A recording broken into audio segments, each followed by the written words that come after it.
Hello friends, welcome to my channel छोटी सी बगिया।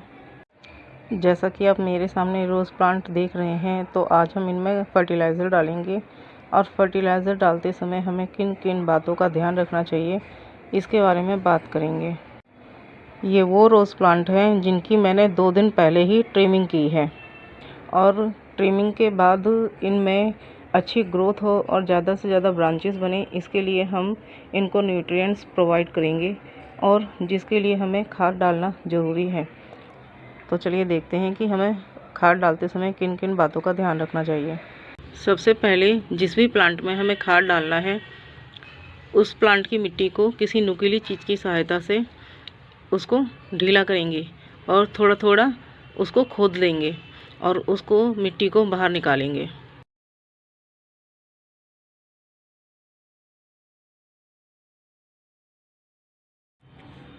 अब ये जो मिट्टी हमने लूज़ की है, इसको बाहर निकालेंगे और इसको खाली कर लेंगे। इतने स्पेस को, जितना हमने इसको खोद कर लूज़ किया है, वो सारी मिट्टी हम बाहर निकालेंगे और इसमें गहराई बनाएंगे।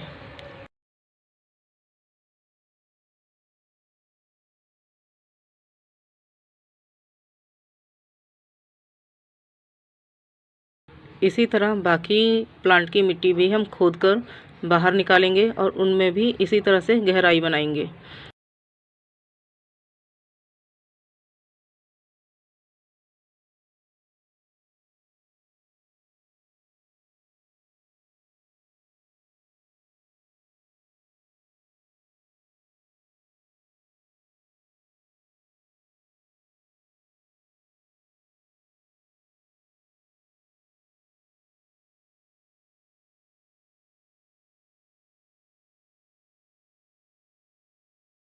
अब हमने सभी प्लांट की मिट्टी खोदकर उनमें गहराई बना ली है।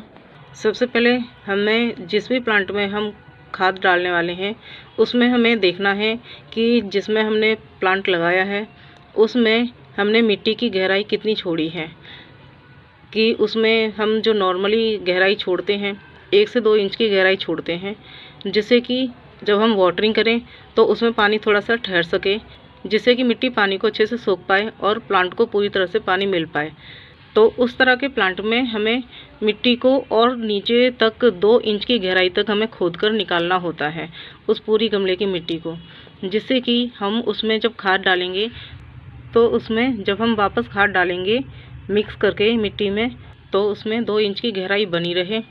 अगर हम ऐसा नहीं करेंगे तो जब हम इसमें खाद डालेंगे और वाटरिंग करेंगे खाद डालने के बाद, तो जो हमारा खाद है वो पानी से बहकर नीचे गिर जाएगा सारा, और बहकर नीचे गिरने से हमारे प्लांट को उसके जो न्यूट्रिएंट्स हैं वो नहीं मिल पाएंगे, और जो खाद का फ़ायदा प्लांट को मिलना चाहिए वो भी नहीं मिल पाएगा। इसलिए हमें जब खाद डालने से पहले, जब भी हम खाद डालें, तो हमें ये चेक करना है कि हमने गमले में कितनी गहराई छोड़ी है, और उसके हिसाब से उसमें 2 इंच और गहराई बनानी है। अगर 1 से 2 इंच की हमने गहराई छोड़ी है गमले में, तो और 2 इंच की गहराई बनानी है। इस बात का ध्यान हमें उन प्लांट में रखना है जो सिंगल स्टेम प्लांट होते हैं, जैसे कि ये रोज़ प्लांट है। ये सिंगल स्टेम इसलिए है क्योंकि इसमें से जो ब्रांचेस बनती हैं वो अगर रूट में से भी बन रही हैं, तो इसमें टाइम टू टाइम जो पुरानी ब्रांचेस होती हैं वो सूखकर वो हल्के प्रेशर से ही गिर जाती है जब हम उन्हें हटाते हैं। तो ये कुछ ही ब्रांचेस रहती हैं और नीचे से इसमें जो ब्रांचेस हैं वो पूरे गमले में नहीं फैल पाती, तो ये सिंगल स्टेम प्लांट रहता है। लेकिन जो प्लांट ऐसे होते हैं जो कि उनकी रूट में से ही ब्रांचेस बनती हैं और वो पूरे गमले को कवर कर लेती है, उसमें से बिल्कुल भी स्पेस नहीं बचता, तो उस तरह के गमले में हम जब 2 इंच की गहराई छोड़ते हैं नीचे तक, तो उसमें हम जो खाद डालेंगे तो उसकी मिट्टी पूरी कवर हो चुकी होती है उसकी ब्रांचेस से। तो ऐसे गमलों में हमें जो खाद है वो थोड़ी क्वांटिटी में डालना है और ऊपर से ही डालना है, जिससे कि वो धीरे धीरे उसको कंज्यूम करता रहे। अगर हम ऐसा नहीं करेंगे, उसकी मिट्टी को हम छेड़ते हैं, तो उससे उसकी ब्रांचेस डैमेज होगी, दूसरा उसकी रूट भी खराब होगी।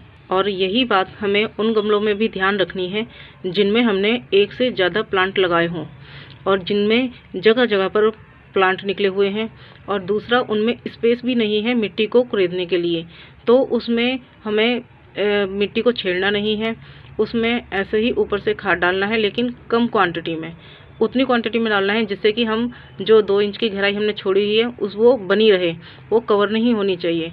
अगर हम ऐसा करेंगे तो हमारा जब वाटरिंग करेंगे तो खाद साथ के साथ बहकर नीचे गिर जाएगा और उसका फ़ायदा हमारे प्लांट को नहीं मिल पाएगा।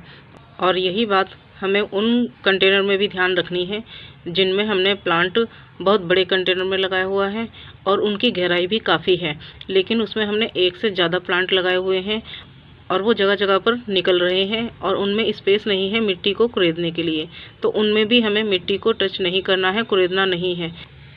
उसमें भी हमें फर्टिलाइज़र ऊपर से ही डालना है, लेकिन उसमें एक बात ये होती है कि हम उसमें ज़्यादा क्वांटिटी में खाद डाल सकते हैं, क्योंकि उसमें वाटरिंग के साथ हमारा खाद नीचे नहीं बहेगा और वो अच्छे से प्लांट कंज्यूम कर पाएंगे और उससे उनको पूरा फ़ायदा भी मिल पाएगा। क्योंकि अगर हम उसकी मिट्टी को कुरेदेंगे तो उससे जो हमारे जगह जगह पर प्लांट निकल रहे हैं तो उसकी जो रूट है उनको नुकसान पहुंचेगा, वो डैमेज होंगी और उससे हमारे जो प्लांट की ग्रोथ है उस पर फ़र्क पड़ेगा। तो इससे वो ग्रोथ भी थोड़ी सी रुक सकती है और इससे हमारे उसको प्लांट को नुकसान ही होगा। तो इसलिए हमें उसको बिना मिट्टी को टच किए उसमें ऊपर से ही खाद डालना है। मैं ये फर्टिलाइज़र डालने वाली हूँ, ये 3-in-1 फर्टिलाइज़र है और इसके ऊपर वीडियो मैंने बनाया हुआ है, आप उसे भी देख सकते हैं। इससे हमारे प्लांट को एक साथ 3 फर्टिलाइज़र के फ़ायदे मिलेंगे और ये मैं काफ़ी अच्छी क्वांटिटी में डालने वाली हूँ, जिससे कि मेरे प्लांट को काफ़ी अच्छी ग्रोथ लेने में हेल्प मिले और उसमें ज़्यादा से ज़्यादा ब्रांचेस बने। और ये फर्टिलाइज़र डालने के बाद मैं प्लांट को 2.5 से 3 महीने के लिए फ्री छोड़ने वाली हूँ, जिससे कि प्लांट इस फर्टिलाइज़र को अच्छे से कंज्यूम कर पाए। तो चलिए डालते हैं।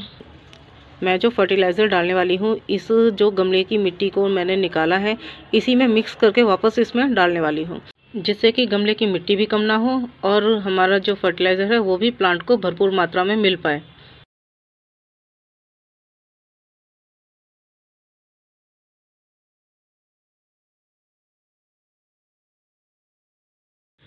इसी तरह हम बाकी गमलों में भी डालेंगे।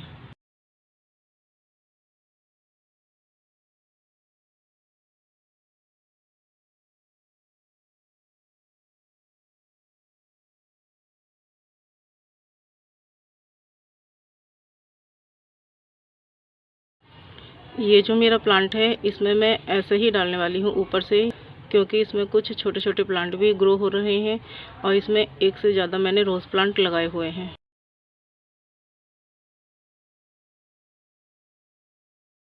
एक बात और जो ध्यान रखनी है हमें वो ये कि खाद हमेशा सुबह या शाम को ही डालना है, कभी भी खाद दोपहर में नहीं डालनी। अब हम इनमें वाटरिंग करेंगे।